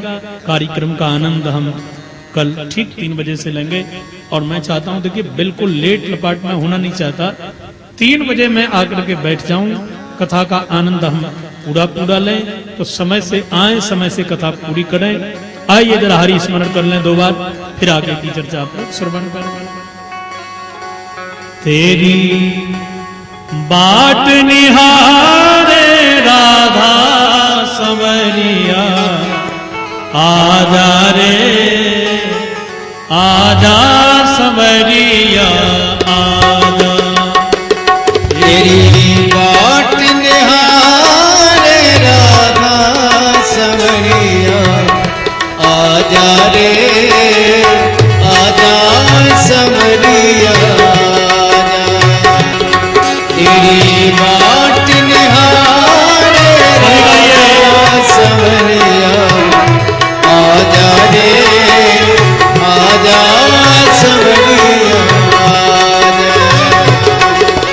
आजा संवरिया आजा रे, ओ आजा संवरिया आजा रे, आजा संवरिया आजा रे,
जय श्री कृष्णा, जय श्री कृष्णा। बहुत सुंदर मधुर ज्ञानमय भागवत जी की कथा का श्रवण आप कर रहे थे। वृंदावन के परम विद्वान अंतर्राष्ट्रीय ख्याति प्राप्त पंडित सुरेश चंद्र शास्त्री जी बड़ी हमारी कृपा करके हम लोगों के ऊपर यहाँ पधारे हैं। विश्व भारती गीता रामायण संस्थान और मानस मंदिर के द्वारा ये सुंदर आयोजन आप सभी के सहयोग से संपन्न हो रहा है और इसमें जो आशीर्वाद प्राप्त है महामंडलेश अनंत श्री स्वामी दयानंद वेद पाठी जी महाराज और परम पूज्य आचार्य गणेश शास्त्री जी का इतना सुंदर आयोजन। विश्व भारती गीता रामायण संस्थान की स्थापना आज से 45 वर्ष पूर्व स्वामी दयानंद वेद पाठी जी महाराज के आशीर्वाद से हुई और उसका आचार्य गणेश शास्त्री जी ने उसको इतना फैलाया कि पूरे भारतवर्ष में उसकी शाखाएं हुई और बच्चों में नैतिक संस्कार जागृत करने के लिए छोटे बच्चे गीता और रामायण किस तरह से पढ़ पाएं, ऐसा उनका हमेशा प्रयास रहा। आज हमारा बड़ा सौभाग्य है हमारे बीच में परम पूज्य महामंडलेश स्वामी शिव प्रेमानंद जी महाराज कृपा करके पधारे हैं। मुझे याद है जब भी कोई भी बड़ा धार्मिक आयोजन करोड़ बाग में होता, चाहे हमारी जन्माष्टमी की रामलीला हो, जन्माष्टमी की शोभा यात्रा हो या रामलीला हो, जब भी महाराज श्री से मैंने प्रार्थना की या बाबूजी ने पिताजी ने की है, आप कृपा करके पधारे हैं, अपना आशीर्वाद हमें प्रदान किया है। मैं चाहूंगा कि सुरेंद्र तिवारी जी और शील कुमार गुप्ता जी आप कृपा मंच पे पधारे, महाराज श्री का स्वागत करेंगे शॉल पहना के।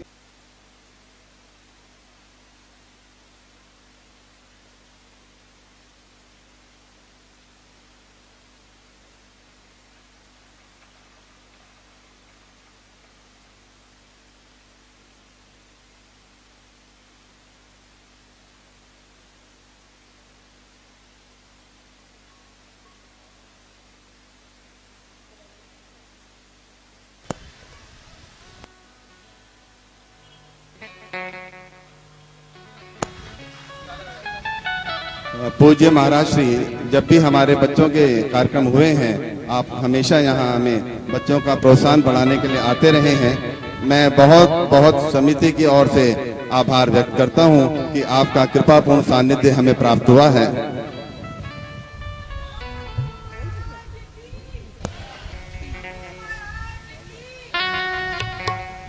आप सभी से एक विनम्र प्रार्थना करती हूँ। जैसा कि हम सब जानते हैं कि हमारा उद्देश्य कोई आश्रम, कोई वृद्धाश्रम, कोई अनाथ आश्रम बनाना नहीं, बल्कि जो समाज की इकाई परिवार से शुरू होती है, उस परिवार में संस्कारों का सर्जन करना है। ऐसा ही हमारे पूज्य पिताजी ने अपने जीवन काल में किया और उन्होंने आज तक जीवन में जन्म उत्सव तो सबने मनाए होंगे, लेकिन मरण उत्सव मेरे सामने मनाने वाले वो मेरे आदर्श पिताजी थे, जिन्होंने अपने अंत समय में, महाराज जी जानते हैं कि कितनी श्रद्धा, कितने प्रेम से अपना अंतिम उत्सव मनाया और हर प्रकार के उत्सव में, चाहे वो जन्मोत्सव हो, चाहे रुक्मिणी विवाह हो, उन्होंने स्वयं नृत्य तक किया और जैसे ही भागवत जी की पूर्णाहुति हुई, उन्होंने एक शब्द मुंह से नहीं बोला। इसी प्रेरणा से प्रेरित होकर हम लोगों ने ये प्रण किया कि हम उनके काम को आगे बढ़ाएं। इसके लिए हमें पूज्य गुरुदेव का आशीर्वाद मिला और आप सब लोगों का स्नेह, चूंकि करोल बाग क्षेत्र में सभी लोग जानते हैं। मैं तो जब से यहाँ आई हूँ मुझे पता है, मेरी माता जी विमला जी, मेरे सभी मानस मंदिर के लोग, मैं पहले दिन विवाह होके इस मानस मंदिर में ही उतरी थी, इसलिए केवल यहाँ पर ये शुरुआत की गई है कि उनका दीपक बुझा नहीं, वो साक्षी हैं कि उनकी ज्योत अविरल जल रही है और हमारे जीवन काल तक जलती रहेगी। आगे का तो हमें कुछ पता नहीं। ऐसा मैं गुरुदेव से आशीर्वाद चाहती हूँ और समय समय पर उनका मुझे मार्गदर्शन मिलता रहे। मैं केवल यही प्रार्थना करती हूँ और गुरुदेव का यही मुझे आज्ञा है कि हर परिवार में संस्कार हो, ताकि कोई बालक अनाथ न हो, ताकि कोई माता पिता वृद्धाश्रम की शरण लेने के लिए मजबूर न हो, क्योंकि अपनों से ठुकराए, अपनों की तलाश में कभी शांतिप्रद जीवन नहीं जी पाते। चाहे कोई कुछ भी कहे, जो हम करेंगे वही हमारे साथ होने वाला है। जैसा कि कल गुरुदेव ने बताया, भाग्य तो शुरू से ही हम लेके आते, किंतु क्या करें, जन्म तो हमारा हो चुका, भाग्य बदलना हमारे वश की बात नहीं। किंतु यदि मानव जीवन मिला है तो संसार में तो हमें रहना ही है। लेकिन मुझे तो गुरुदेव का एक ही ज्ञान है कि ध्यान रखना मेरे माझी, नाव तो पानी में हो पर नाव में पानी न हो, क्योंकि बिना पानी के नाव चल नहीं सकती।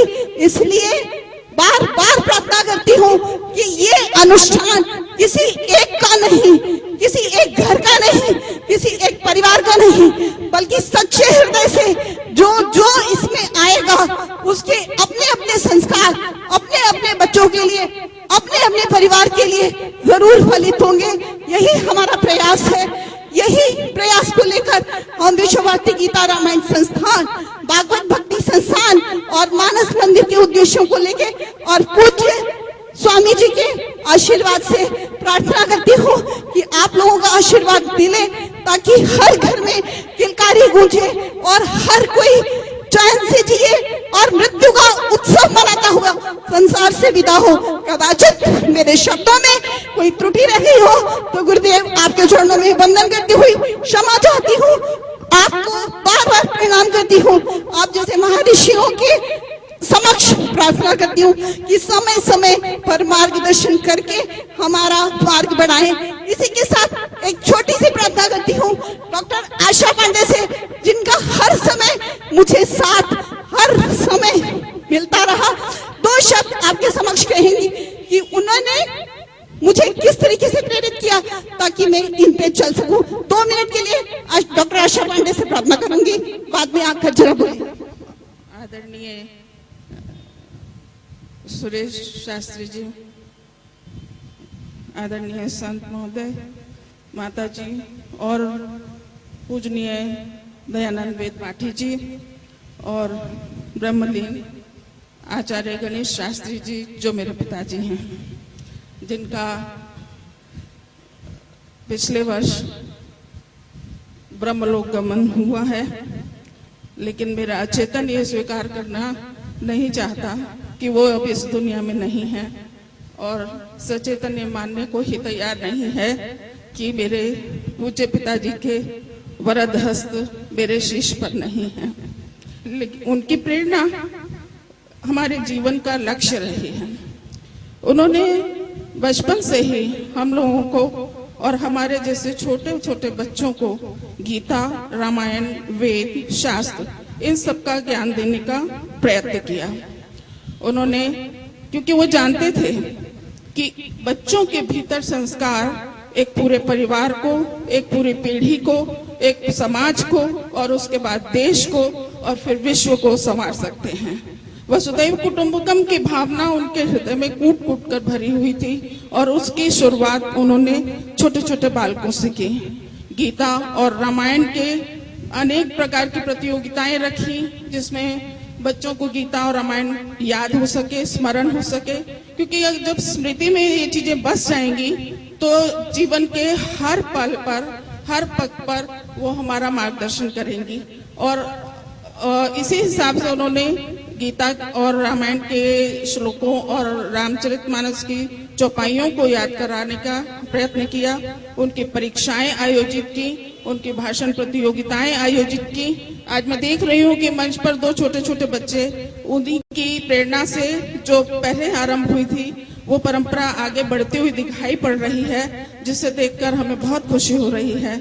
उनके शुरुआती दौर के हम लोग हैं जिन्होंने उनसे सीखा और आज हम वही कोशिश करते कर रहे हैं कि आगे की पीढ़ियां भी इसी प्रकार सुधरती हुई चले। मैं आज ज्यादा कुछ बोलना नहीं चाहती थी, लेकिन मेरी भाभी जी ने मुझे यहाँ आमंत्रित कर दिया है, तो उनका मान रखते हुए मैं यही शब्द कह रही हूँ कि आज आप लोगों के परिवार के छोटे बच्चों को इस परंपरा से जोड़िए, क्योंकि आप उनको इससे जोड़ेंगे तो एक पूरे समाज को, पूरे देश को आप सुधार पाएंगे। और आप उनके भीतर भरी हुई प्रेरणा से आप भी प्रेरणा पाएंगे और आपका भी जीवन धन्य होगा और हमारे देश का भी उद्धार होगा। बस मैं इतना ही कहना चाहूंगी। धन्यवाद। अधिक समय न लेते हुए मैं बुलाऊंगा कुमारी प्रतीक्षा। ये आपको गीता पे अपने विचार सुनाएंगे। कितनी छोटी बच्ची है, आप ध्यान से सुनिए। महाराजा अग्रसेन स्कूल पीतमपुरा में पढ़ती है, पढ़ाई भी करती है और साथ में गीता के ऊपर भी अध्ययन करती है। ओम श्री कृष्णाय नमः। मलिनमोचनं पुंसां जलस्नानं दिने दिने सकृत गीता अमृत स्नानम संसार मल नाशनम।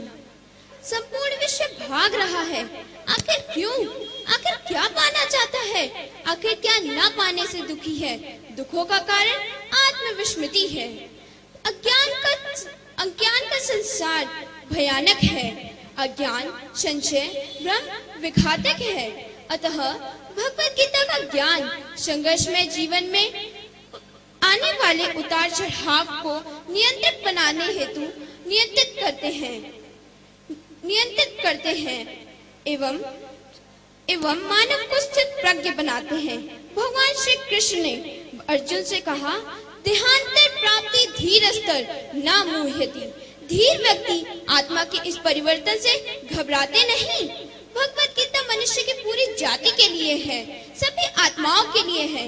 ये किताब आत्माओं को भोजन के रूप में प्राप्त हुई और इससे मिलने वाला ज्ञान आत्मा को परमात्मा तक लेकर जाता है। युद्ध भूमि में मोहग्रस्त अर्जुन को उपदेश देते हुए श्री कृष्ण ने कहा, अहम आत्मा गुणाकेश सर्वभूताशे स्थितः अहम आदिश्च मध्यम च भूतानामंत इव च।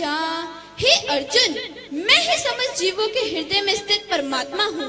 मैं ही समस्त जीवों का आदि, मध्यम तथा अंत हूँ। भगवान समझाते हैं कि अज्ञान रूपी अंधकार में सोया हुआ मनुष्य के लिए ये जान पाना कठिन ही नहीं असंभव है कि ईश्वर को किन किन विधियों से प्राप्त किया जा सकता है। इस भवसागर रूपी संसार में प्रत्येक प्राणी अनेक अपने अपने कर्मों द्वारा भौतिक संसार के दृश्य वस्तु को प्राप्त करने हेतु अपने एक उचित अनुचित कर्मों को करता है। कभी धर्म अधर्म में भी भेद हो जाता है। ऐसे मनुष्य के मन परमेश्वर के अव्यक्त निराकार स्वरूप के प्रति अनासक्त है और उनके लिए आध्यात्मिक प्रगति कर पाना कठिन ही नहीं कष्टप्रद है। भगवत गीता हमें समझाती है कि योग द्वारा हम आत्मा को परमात्मा तक जोड़ने के लिए भगवान ने हमें एक सरल सा उपाय बताया है। मयि मन आधस्स मयि बुद्धि निवेश निवशिष्यसि मय्येव अतः उदर्वम न संशय। मुझ भगवान में अपने चित्त को स्थिर करो व मुझ में पूरी बुद्धि लगाओ। इस प्रकार निसंदेह तुम मुझ में वास करोगे। भौतिक कार्यों में लगा हुआ व्यक्ति आत्म साक्षात्कार के प्रति सोया रहता है। वह इंद्र सुखों का स्वप्न देखता है। भगवत गीता के वक्ता भगवान श्री कृष्ण ने कहा है कि अगर साधारण प्राणी भौतिक वस्तुओं का निरंतर ध्यान करता है तो वह उत्पत्ति, विनाश, धर्म, कर्म अनेक प्रश्नों का उत्तर पाना चाहता है। तो इसका एकमात्र उपाय भगवान श्री कृष्ण ने अर्जुन के द्वारा पूर्ण मनुष्य जाति को दिया है कि मेरा चिंतन करो और मेरी शरण में आओ। भगवान श्री कृष्ण ने अर्जुन को अनेक संदेहों से मुक्त किया है। भगवत गीता के उपदेशों रूपी जल से भगवान श्री कृष्ण ने अर्जुन को एक ऐसा स्नान करवाया है जो समस्त मैल रूपी पाप, संदेह और एवं कष्टों को धोता है। अंत में मैं यही कहना चाहूंगी कि भगवत गीता से मिलने वाला ज्ञान अनंत है। और इसको प्राप्त करने के लिए सर्वप्रथम मनुष्य को भगवान की दिव्य सेवा करनी होगी। तो आओ हम सब मिलकर भगवत गीता का अध्ययन करें और इससे अपना जीवन सफल बनाएं। धन्यवाद। महाराज श्री से प्रार्थना करूंगा इस बच्चे को प्रोत्साहन के रूप में पुरस्कार प्रदान।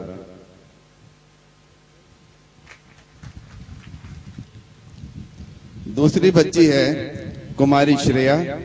ये भी महाराजा अग्रसेन पब्लिक स्कूल आदर्श विद्यालय पीतमपुरा से हैं। ये गीता के 12वें अध्याय के कुछ श्लोक आपको सुनाएंगी। ओम श्री कृष्णाय नमः। आदरणीय निर्णायक गण, उपस्थित सज्जनों, माताओं, बहनों एवं मेरे प्रिय साथियों, आप सभी मेरा अभिवादन स्वीकार करें। मैं आप सभी के समक्ष श्रीमद् भगवत गीता के 12वें अध्याय भक्ति योग के कुछ श्लोक प्रस्तुत करने जा रही हूँ, जिसमें श्री कृष्ण के शुद्ध प्रेम को प्राप्त करने का सबसे सुगम एवं सर्वोच्च साधन बताया गया है। इस परम तत्व का अनुसरण करने वालों में दिव्य गुण उत्पन्न होते हैं। प्रस्तुत है श्लोक। अर्जुन उवाच एवं सततयुक्ताः ये भक्तास्त्वां पर्युपासते ये चापि अक्षरम् अव्यक्तं तेषां के योगवित्तमः। ओम श्री भगवानुवाच मय्यावेश्य मनो ये मां नित्ययुक्तः उपासते श्रद्धया पर्युपासते मे युक्तमा मतः। ओम ये तु सर्वाणि कर्माणि मयि सन्न्यस्य मत्परः अनन्यनेव योगेन मां ध्यायन्तुपासते। ओम तेषामहं समुद्धर्ता मृत्युसंसार सागरात् भवामि नाचिरात् पार्थ मय्यावेशित चेतसाम्। ओम मय्येव मन आधत्स मयि बुद्धिं निवेशया निवसिष्यसि मय्येव अतः उधर्वं नासंशयः। ओम अथ चित्तं समाधातं नाशक्नोषि मयि स्थिरम् अभ्यासयोगेन ततो मामिच्छाप्तुं धनञ्जयः।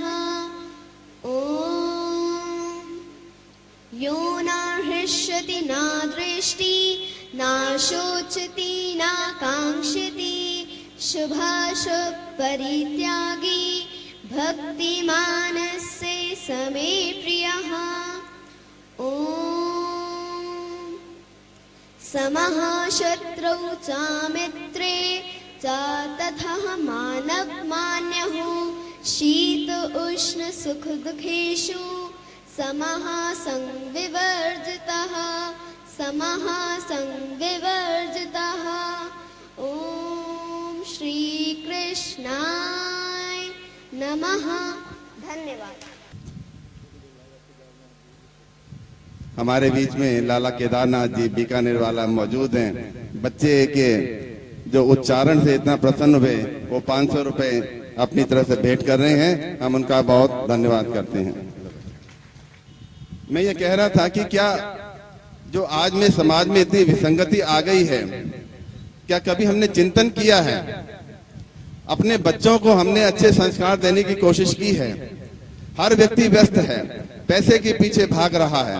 थोड़ा आज चिंतन करिए इन बच्चों को देख के रात को, फिर कल आकर यहाँ पर आप कथा श्रवण करेंगे, आपको जरूर आभास होगा। हमारे बीच में आचार्य रामविलास शुक्ल जी पधारे हैं, मैं देख नहीं पाया। मैं प्रार्थना करता हूँ कृपया मंच पे पधारें। श्री हरि सिंह मीणा जी आपका पुष्पमाला से स्वागत करेंगे। प्रातःकाल पूजा की थी सुरेश खंडेलवाल जी ने, अगर वो आ गए हो तो आरती के लिए पधारेंगे। श्री सुभाष बीना सुनेजा जी, आपने आज सवेरे पंचांग पीठ का पूजन किया, आचार्य जी का पूजन किया, आप आरती के लिए पधारेंगे। और लाला केदारनाथ जी, आप भी आरती के लिए पधारेंगे। शील कुमार गुप्ता जी, सुरेंद्र तिवारी जी, श्रीमती राजेश विजय वर्गीय जी, रेणु अग्निहोत्री जी, मुझे उन्होंने बताया कि आज उनका जन्मदिन भी है। और जौहरी परिवार से माता जी आई हुई हैं, जौहरी परिवार से माता जी आई हैं, आप भी कृपया आए आरती के लिए। और श्री सुखराम जी, आप लोग मंच से आरती करेंगे। बाकी और आरतियां हैं, सभी नीचे से आरती करेंगे। क्रमशः मैं सबको बुलाता रहूंगा बारी बारी मंच से आरती के लिए। श्री भागवत भगवान की है आरती, पापियों को पाप से तारती। श्री भागवत भगवान की है आरती, पापियों को पाप से तारती। अमर ग्रंथ ये मुक्ति पंथी ये पंचम वेद निराला, ज्योति जगाने वाला। ये अमर ग्रंथ ये मुक्ति पंथ ये पंचम वेद निराला, नव ज्योति जगाने वाला। हरि नाम यही हरि ध्यान,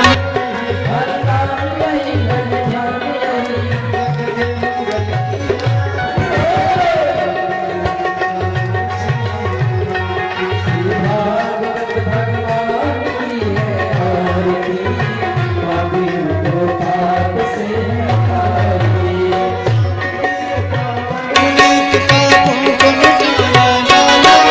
हरि दर्श कराने वाला। शांति गीत पावन पुनीत पापों को मिटाने वाला, हरि दर्श कराने वाला है। ये सुख करनी ये दुख हरनी, ये सुख करनी ये दुख हरनी। मधुसूदन की जय हो। पापियों को पाप से तारती। श्री भागवत भगवान की है आरती, पापियों को पाप से तारती। मदन बोल भगवंती खोल सतमार्ग बताने वाला, बिगड़ी को बनाने वाला। ये मधुर बोल सतपंथ खोल सन्मार्ग बताने वाला, बिगड़ी को बनाने वाला है। बिगड़ी को बनाने वाला है, बिगड़ी को बनाने वाला है। बिगड़ी को बनाने वाला है, बिगड़ी को बनाने वाला है। बिगड़ी को बनाने वाला है, बिगड़ी को बनाने वाला है। बिगड़ी को बनाने वाला है। बिगड़ी को बनाने वाला है। हरि राम यही घनश्याम यही, श्री राम यही घनश्याम यही। श्री राम यही घनश्याम यही। श्री राम यही घनश्याम यही। प्रभु की महिमा की पापियों को पाप से तारती।